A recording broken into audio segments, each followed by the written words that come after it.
Hey guys, welcome back to an interesting video on Wild Rift. So today we're back with a Ashe supplementary guide, and today we're gonna be taking a look at the Bloodthirster first item Ashe. So Ashe doesn't really go for a crit build anymore. She normally goes for an on-hit build. Taking a look at the top couple of builds, you can see that actually the third guy has a crit build, but the first guy has a on-hit build, and so does the second guy has kind of like a bit of a mixed build. So maybe crit Ashe could be coming back a little bit. I have to test that one out myself, right?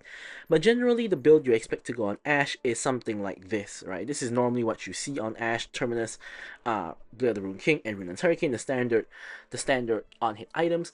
But now, we also have a build where you basically go for Bloodthirster first, and then you go into the rest of your normal on-hit items. So how does it go? Well, first up, you're going to start with the Gluttonous Grease for the AD and the Omnivamp, as usual, and then as I mentioned, Bloodthirster early gives you a lot of good stats, a lot of AD, physical vamp as well, just an insane item for ADCs in general.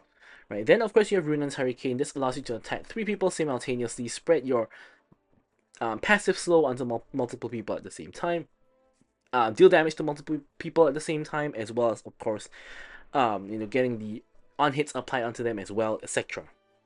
Then you have Bork. Bork, of course, gives you current health on hit damage, as well as giving you more attack speed, AD, and more physical vamp, right? So by this point in time, you get 3 items. You have a ton of physical vamp, you have a ton of attack speed, a lot of AD as well from the Bloodthirster, and you can attack multiple people at the same time. So now comes time for Armor Pen, right? So instead of going for Terminus, which is what you normally go for, Maul Reminder is actually pretty good here, because since you already have 1 crit item, just getting a second one gives you like half 50% chance to crit, which then of course allows you to crit half of the time and deal more damage, right? So Ashe crit of course is a bit different from other ADCs because of her passive, so you will just get that extra damage, right? And also, more importantly here, you get the Armor Pen and you get the Grievous Wounds, right? Grievous Wounds of course is something that you don't quite get with the Terminus, and Grievous Wounds is of course generally helpful in most matches, right? So the last item is pretty much whatever you need. It's very subjective depending on the game state. I just put Wits End here as a default because it's always a decent item for Ashe, giving you magic resist as well as healing.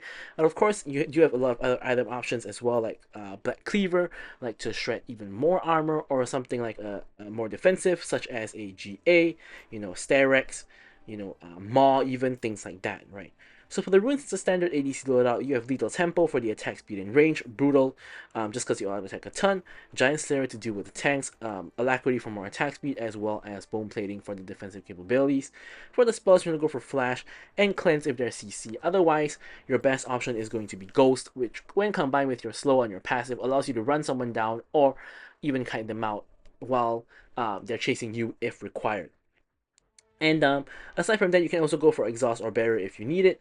But with all that said, now let's move on to discussing the gameplay. Alright, so let's take a look at the gameplay itself, right? So, first question could be like, when do I go for Bloodthirster and when do I just go for normal on hit? Well, basically for this one, it's really purely about personal preference. I don't really think there's a specific situation that one is better than the other. And also, funnily enough, in this game, we're facing the Varus as well as the Maokai, and what I've noticed over playing Wild Rift over the last couple of months is these two people are a duo, and I've fought this duo many times. If you guys have been watching the videos on my channel, you definitely would have seen this guy Vipex and this guy DX Evil DX guy. You would have seen these two people appear on a couple of my videos already. I seem to match up into them quite a bit, which is pretty funny. So we do I guess have a friendly rivalry going, I guess. I mean, I don't even know if they know who I am, and I've just managed to take note of them just because of how often we match up. But yeah, so this is going to be a pretty interesting gameplay, and I say that because a lot of the gameplays you see on this channel are either kind of stompy, because we do of course want to show games that the champion performs well, so you can kind of see how it goes, right?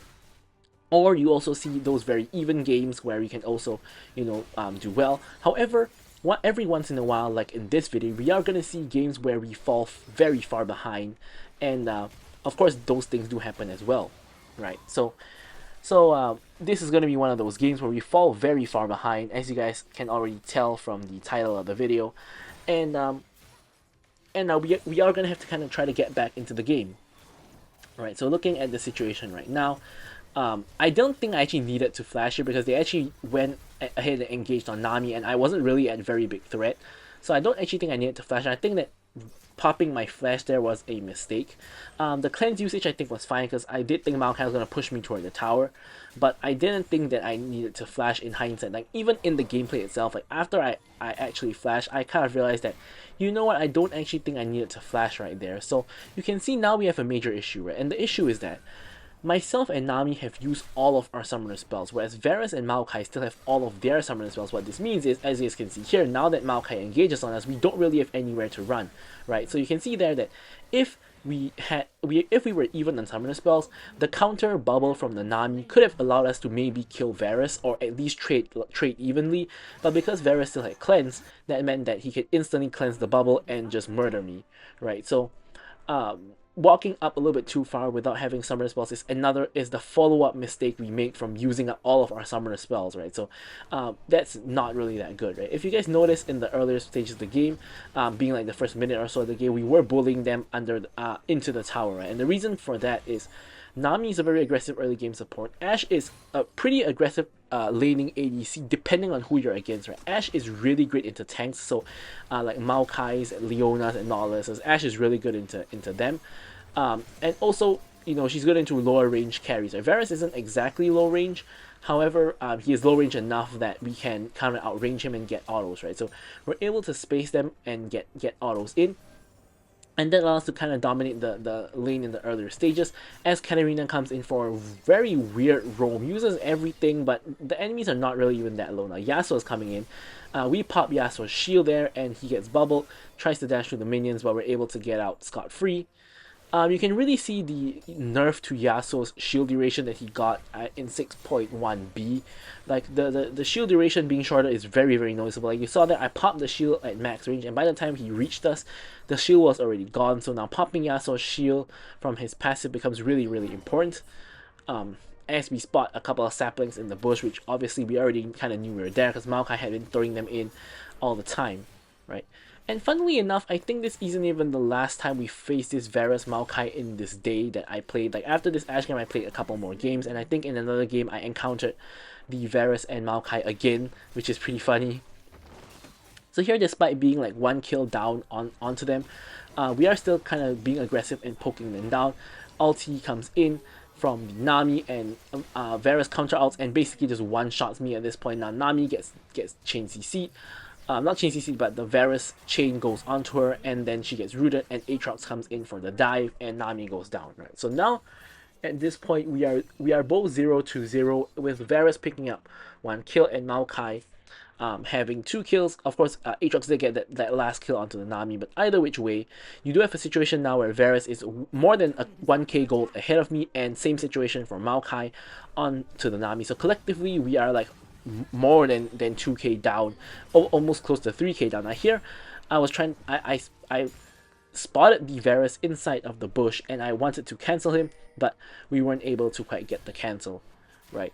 And the reason why I would still want to cancel him is because now at this point, he already expended his ult just now, right? So we know he doesn't have ult, we know he doesn't have flash, and I have ult and flash, so I think with me canceling him and Maokai in base, we are able to kill him there. But unfortunately, we spotted him just a second too late, and he was able to complete his recall and get back to base. Now, the only kind of a little bit of a silver lining with this situation is that Varus is going for Essence Reaver first item. Now, as I mentioned in all of my Varus videos, as we flashed the Varus ulti that was very predictable, Varus, the build path of Essence Reaver for Varus is trash, right? Essence Reaver is a horrible, horrible build path. And if you're going for the Essence Reaver, it means that you will have to build the Caulfield's Warhammer as well as the cloak, which is exactly what the Varus has right now. And these two components are horrible, right? So up to the point that you reach your Essence Reaver, it's not going to be very good. It's not a BF sword, it's not a recurve bow, not a good item component.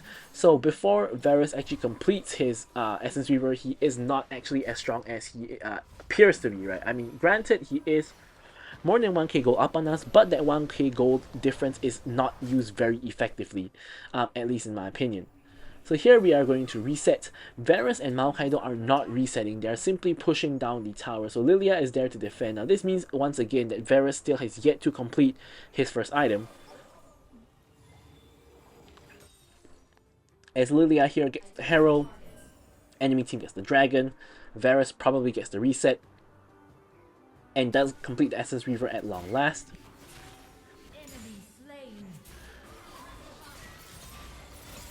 While he's not here, we're going to quickly shove in the waves so that we don't have to compete with the Varus and Maokai when they actually do come. Here they are. And Maokai flashes in onto the Nami. Nami gets pushed back. Varus finally ults the Nami. Now I'm altered as well. I'm just gonna go unstoppable and just run away, just in case Varus decides to launch his spells at me instead. Maokai goes in under the tower, but unfortunately my point blank ult doesn't quite hit. Beautiful QSS. I'm not beautiful QSS. Beautiful cleanse by Varus there. Cleanses right before the bubble makes contact and actually immunes the bubble entirely. So Maokai now goes in yet again under the tower. This time Varus is ready to follow up and pick up the kill. So you can see that currently myself and Nami collectively are 0 and 5, with Maokai and Varus collectively being like 4 and 0. And the situation is starting to look dire. Right? The 1k gold lead is now ballooning to a 2k gold lead for both Varus as well as Maokai. 2k gold lead is of course like 2/3 of an item or so. So we are at a major disadvantage against Varus, right? So this is kind of what I wanted to show you. Ashe is an ADC that even when you're behind, it's always going to be useful. Why? Because Ashe has slows on her passive, she has vision on her E, and she has a stun on her ultimate, right? So it doesn't really matter how far behind you are, right? Even if you're 0 and 10, your slow is still going to slow the same amount. Your stun is still going to stun the same amount, and your vision is still going to reveal the same amount, right? So even your KDA doesn't matter in these kind of matters, right? Which is kind of one of the reasons why tank top laners are considered good, right? It's because of things like this. So here I'm just getting chased. You see I have to flash out. Aatrox is trying to dive the tower, but it's really hard to dive in Ashe, right? As you guys can see there, because you have the ulti and you have the slow, right? So if you miss-execute the dive just a little bit, you're gonna get ulted under the tower, you're gonna get slowed under the tower, which is why Aatrox and Yasuo both end up dying there. Now, granted, the enemy team does end up coming out on top in terms of this one, especially with Katarina just running straight at the danger area and just getting sniped out by Varus. We end up going 3 for 3, but yeah, it's really difficult to dive and Ashe, right? So we do get a little bit of gold from that. We do get 1 kill, but as you guys can see, the goal lead between myself and Varus is still ballooning. It's now like 2.5k gold difference between me and the Varus, and Varus has 2 full items completed and going for his 3rd item, whereas at this point I only have like 1 and not even a half item, right? Because I only got the Nashor's Talon part of the Ruinous Hurricane. So yeah, as I mentioned, Ashe is one of those ADCs that's a little bit more useful when behind, because think about it, right? If you are a pure damage ADC, when you're behind, you don't really have anything to offer, right? Imagine you're like a 1 and this is in this case you're 1 and 3, right? Let's imagine you're like a 1 and 3 Draven, right? What are you gonna do, right? Now make it 1 and 4, right? Imagine you're a 1 and 4 Draven. What are you gonna do? Draven only has damage. He basically has almost no utility except on his E, right, to push people away, right? But imagine in this case, instead of an Ashe, I was a Draven, I would be completely useless in this game for the most part. But with Ashe, you still have the slows, the stuns, as well as the vision, and Ashe does have some champions that she's completely OP against, right? Darius is one of them, right? Champions like Darius, Set, Mundo, these kind of like tanky frontline champions who have no dashes and are just like chunky front lines are the kind of champions that Ashe completely counters, right? And why do I say that? Because basically these are the kind of champions that cannot actually chase you, right? So if you play correctly, if you play optimally as you should, you will always be able to kite these champions. Now, of course, there is an exception. For example, if Darius has Ghost and Proto Belt, you may not be able to kite him because he's going to Ghost at you and Proto Belt at you, and he's not going to be able to, you're not going to be able to escape him. Speaking of which, in comes the Darius. At this point, I know I'm going to die, so I'm actually running away from the Aatrox to prevent him from getting the assist. I ult the Aatrox, and then I give the kill to the Darius so that Aatrox doesn't get an assist, and at this point, being so far behind, we just have to kind of take the small wins, and the small win in this case is not giving Aatrox the kill goal or assist goal. We're just going to let Darius pick up the kill here, and we are now 1-5-1 as it is shown on the title of the video, 1-5-1 at 11 minutes. So it was no clickbait, it was real. Of course, But unfortunately, we are in a very dire situation. Our team collectively is like 5-6k behind. You can see that the rest of my team is definitely doing better than I am.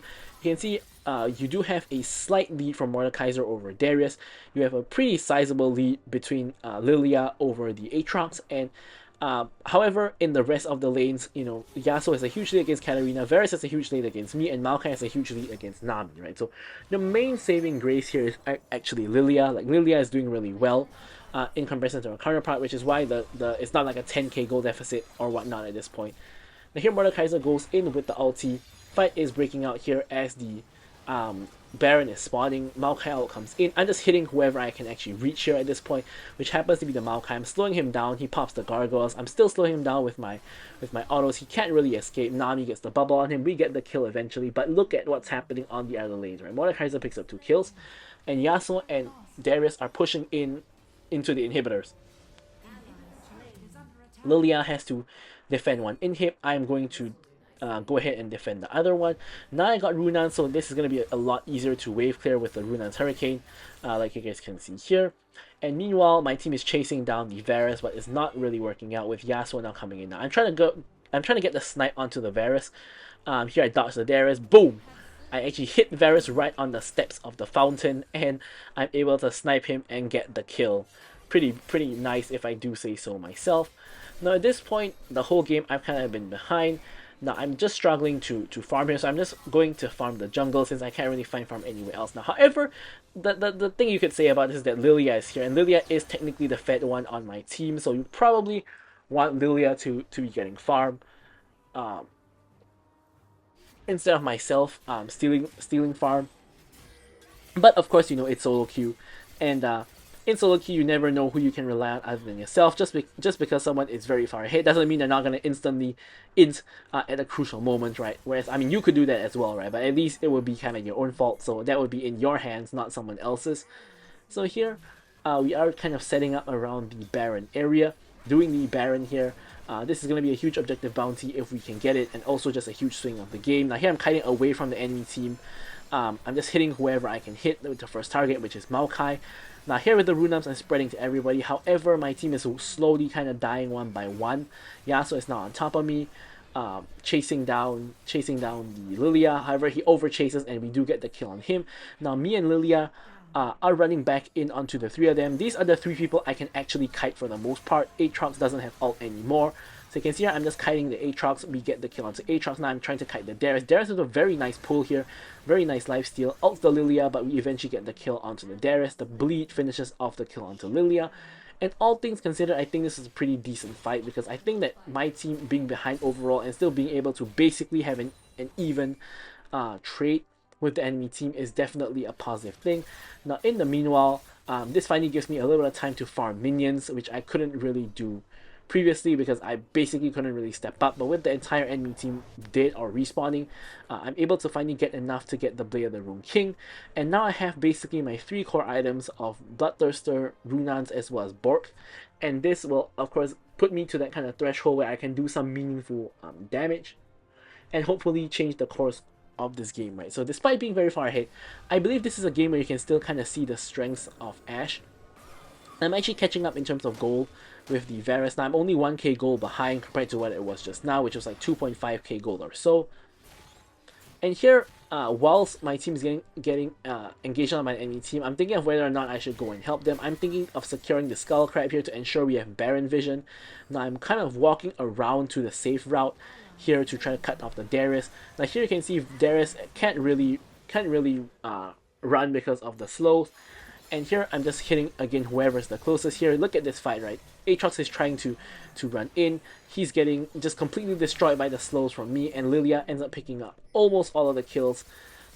Here I'm planning to attack Baron because yes, the enemy team is on soul point, but at this point in the game, getting Baron is so much more important than getting Dragon. Yasuo actually does get the Dragon, so even if we did go over there, I don't think we could have reached there in time to stop him. Now, of course, logically, he would be coming here, and here he is, to stop us from getting the Baron. Nice wind wall by him, but walks past his wind wall. I think he's trying to go onto me, but I'm really not sure what he's trying to do. He was trying to go onto me, but he was Yeah, that was weird, right? That was very, very poorly played by him. He puts on the wind wall, walks past his wind wall, tries to dash onto me, but it doesn't really work. So, anyways, we pick up the Baron, and we pick up the objective bounties. And here at this point, we're now only 1k gold behind the enemy team, so pretty much even with the enemy team at this point, as I'm waiting for my team to exit the base. Whilst that I'm waiting for that, I'm going to quickly go ahead and grab this red buff. Of course, red buff is going to be very useful for the entire team. And here we're kind of back in the game, right? We went from 1-5-1 to now 6-5-6, right? So we have had a good last couple of minutes, last like 5 minutes or so of the game, where the game is completely kind of turned on its head, especially for us. So now I'm going to push down the mid lane tower with the help of the Baron. Mordekaiser is pushing the other lane. We basically have sort of I want to say 4-1, but Katarina is kind of dead, right? So here you can see slows onto Aatrox and Darius, kind of prevents them from really walking at us. Now here Elder Dragon is going to be spawning in the next half a minute. So this is going to be a crucial fight for me and my team. In the meanwhile, we're kind of getting all of our lanes pushed. Of course, with Baron, it's very easy to get pushed in all of the lanes. You pick up the tier 2 towers in mid and bot as well. And here I'm just getting the push all the way into the inhibitor to force the enemy team to respawn.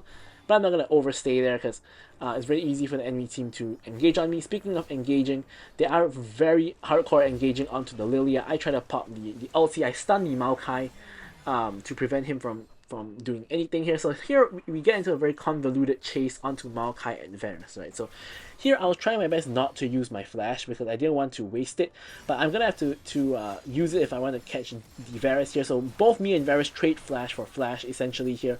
Maokai is gonna take the fall, and Aatrox here is trying to run in and help his team from behind. We still have two people chasing the Varus here. But I'm just going to take the Hex Gate to help with the Elder, but turns out I don't really think I was needed. Elder Dragon is secured by Lilia, soloing it over the long duration of us chasing. And Varus is still getting chased down. Finally, Katarina gets the kill. That's Katarina's first kill of the game, by the way. This Katarina is trash. But my team is now just pushing straight down the mid lane, and we're probably going to be able to end the game here with most of the enemy team dead. I'm just going to launch an arrow down mid lane to help them out a little bit. Arrow connects onto Darius, who's going to be stunned for 3 entire seconds. Free kill from my Lilia here. And I'm just trying to make it to the enemy base before my team ends the game. And for the first time in the game, I actually have a goal lead against the Varus, which is pretty funny. Not that it really matters anymore now. Maokai gets grabbed out. We're going to try to get some kills before we end the game, but it doesn't look like it's very possible.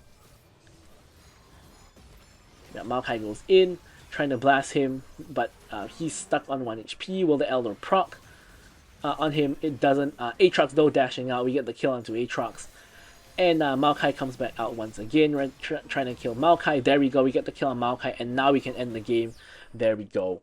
So it started off pretty horrible, but we did end up, clutching it out and winning the game. So I'm going to leave you guys with the stats as usual. Thank you guys so much for watching, and goodbye.